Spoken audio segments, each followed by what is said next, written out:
Hello everyone အားလုံးပဲပြန်လဲကြိုဆိုပါရရှင်ဆိုတော့ဒီနေ့မှာဆိုလို့ရှိရင် GED test format အကြောင်းလေးကိုပြောပြပါမယ်ပေါ့နော်ဒီ channel ကဒီ free videos တွေ lesson အလိုက်တင်သွားပေးမှာပေါ့နော်preparation course တစ်ခုလုံးဒီပါအကုန်လုံးတင်သွားပေးမယ်ဒါပေမဲ့အနေအချင်းပဲတင်သွားပေးမယ်ပေါ့အနေအချင်းဆိုတာတော့ပုံစံနည်းနည်းလေးနမူနာလေးရှင်းပြသွားတာပေါ့အဲ့လိုပုံစံမျိုးလေးပဲတင်သွားပေးမယ်ပေါ့နော်ဆိုတော့ teacher announce လုပ်ချင်တာက teacher တို့ကမကြခင်တလားလောက်ပေါ့နော်နောက်လောက်ဆိုလို့ရှိရင်ပညာဒါနအတန်းလေးဖွင့်ဖို့ရှိရယ်ပညာဒါနအတန်းကတော့ teacher တို့ဒီ GED preparation ကလာပေါ့8လအနည်းဆုံး8လလောက်ရှိမယ်ပေါ့နော်8လ9လလောက်ကို teacher တို့ကတလားကိုမြန်မာငွေ2500ထိုင်းဘတ်နဲ့ဆိုလို့ရှိရင်ဘတ်200လောက်ပေါ့နော်အဲ့လောက်ပဲယူပြီးတော့တစ်ပတ်4ရက်နဲ့တရက်ကိုတနာရီခွဲလောက်အချိန်ပေးပြီးတော့၄ဘာသာစလုံးကို teacher prepare လုပ်ပေးမယ်ပေါ့နော်ဆိုတော့အမှန်တကယ်တော့ teacher တို့ကဖြစ်နိုင်လို့ရှိရင်လုံးဝအလကား free တောင်မှလုပ်ချင်တာဒါပေမဲ့teacher ရဲ့အတွေ့အကြုံအရဆိုလို့ရှိရင်လူတော်တော်များများအလကားဆိုလို့ရှိရင်တမိုးမထားဘဲနဲ့1လလောက်2လလောက်ပဲတက်ပြီးပျောက်သွားတာရှိရပေါ့နော်အားကြောင့်မလို့ teacher တို့အခကြေးငွေလေးနည်းနည်းပါယူတာပေါ့ Okay let's get started GED science test ဆိုတော့ teacher တို့approximately မိနစ်60လောက်ပေးလိမ့်မယ်ပေါ့နော်မိနစ်60ပေးလိမ့်မယ်သူက computer base ဖြစ်တယ်နောက်တစ်ခုကသူက question က34ရာနေပြီးတော့40လောက်ပါတတ်တယ်ပေါ့နော် question အရေးအတွက်ကပြီးတော့သူကကြတော့ break time တော့မပေးတော့ဘူးဆိုတော့ဒီဘာပေးထားလဲဆိုတော့ calculator ပေါ့ on screen calculator ပေးထားမယ်ပြီးသွားလို့ရှိရင်ဒီ physics formulas တွေတခြား chemical equation တွေကိုကြည့်ဖို့အတွက် reference sheet လေးပေးထားမယ်ပေါ့နော်တကယ်လို့ကိုကဒီ TI30XX ကိုသူ on screen မသုံးချင်ဘူးကိုအကိုယူလာရဲဆိုလို့ရှိရင်လည်းအဲ့ TI30XX အဲ့ scientific calculator အမျိုးအစားချင်းတူလို့ရှိရင်ကိုအကိုယူလာလို့ရတယ်နော်ဒါပေမဲ့ test center ဘယ်လိုယူပြောရမယ်ပေါ့ဆိုတော့ teacher တို့ဒီ science test မှာပါလဲဆို science test က teacher တို့တခြားဟာလိုပဲthe comprehension skill ကိုအဓိကထားမိမယ် critical thinking analyzing skill အဲ့ဒါအဓိကမိရပေါ့ teacher ဒီ GED တွေက GED လိုမျိုး American curriculum တွေကကြာသူကတခုကောင်းတာ IGCSE လို့သူက memorization ကိုအထူးပြုတာထက်ဆိုင်ရင်သူကဒီ thinking ဘက်ကိုသွားရပေါ့နော် memorize ကလုံးဝလုပ်စရာမလိုဘူးကို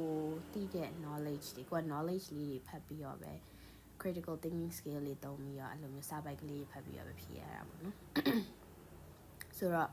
teacher ဘာပိုင်းလဲကြည့်ကြရအောင် life science test မှာဆိုရင် life science က40ရာခိုင်နှုန်းပါတယ် physical science 40ရာခိုင်နှုန်း earth and space 20ရာခိုင်နှုန်း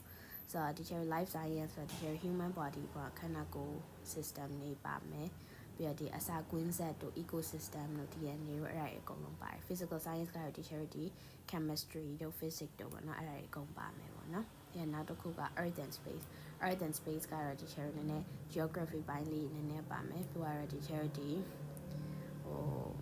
ဂျိုတွေအကြောင်းအနေချင်းပါလိမ့်မယ်ပေါ့နော်အဲ့လိုမျိုးပုံစံမျိုးပေါ့ဒါတွေအကုန်လုံးက teacher နောက် video ထဲမှာအသေးစိတ်ပြန်သင်ပေးသွားမှာဆိုတော့လေအဲ့ဒါကြောင့် teacher အချင်းချုပ်လေးပဲပြောရတော့မယ်နော်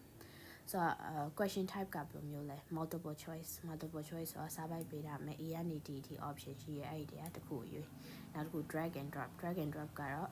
သူ fit in ဖြစ်တဲ့ category တွေကိုထည့်ပေးရတာပေါ့နော်နောက်တစ်ခုက drop down ကကြတော့ selecting the correct word or number from a menu to complete a sentence တစ်ခု complete လုပ်ဖို့အတွက်ဒီသူ correct word ဒါမှမဟုတ် number menu အောက်မှာထားပေးရမှာပေါ့နော် drop down နဲ့ drag and drop နဲ့ကနည်းနည်းတော့ဆင်လိုက်မယ်ပေါ့နော်နောက်တစ်ခုက hotspot ကကြတော့ teacher ဒီ diagram ထဲမှာဒါမှမဟုတ်လဲပုံထဲမှာဒီဘယ်နေရာကိုထောက်ပါမယ်ဘယ်နေရာကဥပမာ kidney လဲလို့မေးလို့ရှိရင် teacher ကသူ diagram မှာလူပုံစံပြထားတယ်လူပုံစံလေးကိုဒီနားမှာ kidney ဆိုလိုမျိုးလေးထောက်ပြရတာပေါ့နော်အဲ့ဒါမျိုးပြောချင်တာfill in the blank ကကြတော့ teacher ကို blank နဲ့မှာရေးရတာပေါ့တခါလေကြားလို့ရှိရင်သူက numerical answer ရှိလိမ့်မယ် numerical answer ဆိုတာတို့ teacher တို့ဒီ diagram ကြည့်ပြီးတော့ဒီ mean median mode တွေ channel ပတ်သက်တဲ့ဟာလေးအနေချင်းပါလိမ့်မယ်အဲ့ဟာကြရင် teacher တို့ဒီ number ကလေးရိုက်ထည့်ပေးရတယ်ဒါမှမဟုတ်လေ short phrases ဒီရိုက်ထည့်ရတာရှိရပါတော့ဒါမဲ့ teacher ပြောချင်တာကတော့ဒီ short phrases ပေါ့နော် short answer ကိုဒီတိုင်းရေးရတာကဒီ GED test မှာတော့အခုနောက်ပိုင်းတော့မရှိတော့ဘူးပေါ့နော်အဲ့ဒါကောင်းတဲ့တင်တစ်ခုပေါ့ teacher တို့ teacher ဖြေတော့မှဆိုလို့ရှိရင်အဲ့ short answer ရှိရနည်းနည်းလေးတိုင်ပတ်တယ်ဒါပေမဲ့အခုကတော့အဲ့ short answer မရှိတော့ဘူးဆိုတော့အဆင်ပြေသွားပြီပေါ့နော်နောက်တစ်ခု score ကကြ145 passing score ဆိုတော့145ရတာနဲ့ high school diploma ရပြီပေါ့နော်နောက်တစ်ခု165 college ready ကကြ teacher ဒီ college ကိုတက်ဖို့ရှောက်လို့ရတဲ့ level ပေါ့နော်ဒါပေမဲ့တချို့ college တွေကဟိုသူတို့ဒီ win win test တွေပြန်ဖြေခိုင်းတာရှိလိမ့်မယ်ပေါ့နောက်တစ်ခုက185ကတော့ teacher အားလုံးသိရတဲ့အတိုင်း college ready ဖြစ်တဲ့အပြင် credit ပါထွက်သွားသေးရပေါ့နော်ဂုဏ်တူပါထွက်သွားသေးဒါပေမဲ့ teacher အတွေ့အကြုံရပြောရမယ်ဆိုလို့ရှိရင် teacher US မှာလည်းကျောင်းလျှောက်ပို့တယ် Europe မှာလည်းကျောင်းလျှောက်ပို့တယ် Thai မှာလည်းကျောင်းလျှောက်ပို့တယ်ပေါ့နော် US ကတော့ teacher visa တည်ရတဲ့အတိုင်း teacher ရ visa interview မှာ Trump နဲ့နည်းနည်းလို့ဖြစ်သွားတယ် teacher visa interview မှာမရဘူး visa မရဘူးပြီးတော့နောက်ပိုင်းကျတော့ဝင်ခွင့်နေပေးသွားတယ်ဆိုတော့အဲ့ဒါ US ကတော့ cancel out ဖြစ်သွားတယ်မှာ US မှာတော့ teacher ဒီ GED ပြီးတော့ college ပဲလျှောက်လို့ရတယ်ပေါ့နော် university လျှောက်တော့ကျတော့ teacher SAT ထပ်လို့ရတယ်ပေါ့နော်ပြန်နောက်တစ်ခု teacher Europe မှာလျှောက်တယ် Europe မှာက teacher Czech နိုင်ငံကို Czech Republic ကိုလျှောက်ဖူးတယ်အဲ့မှာ university တော်တော်များများ GED ကို high school equivalency အနေနဲ့လက်ခံတယ်ပေါ့နော်ဒါပေမဲ့သူတို့ဒီနိုင်ငံနဲ့ပြန်ပြီးရတဲ့ process တွေတော့ရှိရပါတော့ပြန်နောက်တစ်ခုက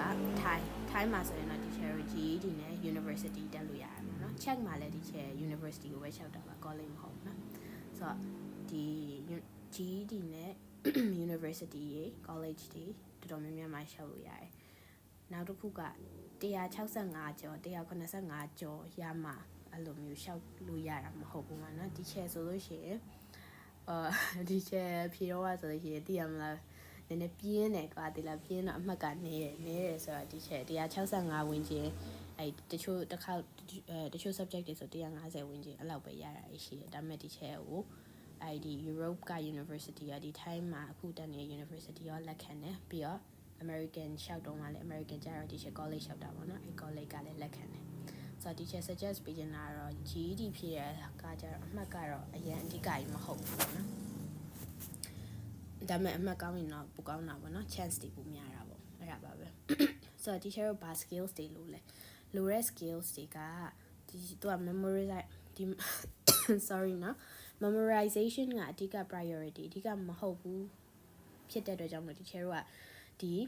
reading skills လုံးမယ် math skill လုံးမယ်ပြီးတော့ graphic skill လုံးမယ်ပေါ့နော် teacher math skill ကကြတော့သူဒီ science မှာပါတာဒီ mean median mode အဓိကပါလိမ့်မယ်ပေါ့နော်ပြီးတော့ basic arithmetic ပေါ့ basic အပေါင်းအနှုတ်မြောက်စားအဲ့ဒါလေးလောက်ကြရပါတယ်မှာသူ data set တွေကြည့်ပြီးတော့လောက်ကြရဆိုတော့လေပြီးတော့ reading ကတော့ teacher တို့ဒီ RL ရောsocial က science ကသုံးစလုံးမှာလိုတဲ့ skill ပေါ့နော် reading skills comprehension skill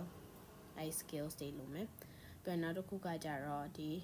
graphic skill ကကြတော့ teacher တို့ diagram တွေပုံတွေကြည့်ပြီးတော့ဖြေရမယ့် question တွေအများကြီးပါတဲ့အတွက်ကြောင့်လို့ဒီပုံတွေကြည့်ပြီးတော့ဖြေရတဲ့ graphic skills တွေလိုတယ်ပေါ့နော် okay ဆိုတော့အခုဒီ video လေးကတော့ဒီလောက်ပဲပေါ့နော် teacher ပြောရတယ်မှာလူနေရာလေးရရှိကောင်းရှိသွားနိုင်တယ်ပေါ့နော်ဆိုတော့ teacher ကိုလိုနေရဒါမှမဟုတ်လဲသိချင်တာရှိရင် suggest ပေးလို့ရတယ် advice ပေးလို့ရပါတယ် okay နောက်ထပ် video တွေအများကြီးတင်ပေးမှာမလို့ teacher ရဲ့ Facebook page ကိုဒါမှမဟုတ်လဲ YouTube channel ကို follow လုပ်ဖို့အကြံပြုချင်ပါတယ်ရှင့် okay bye bye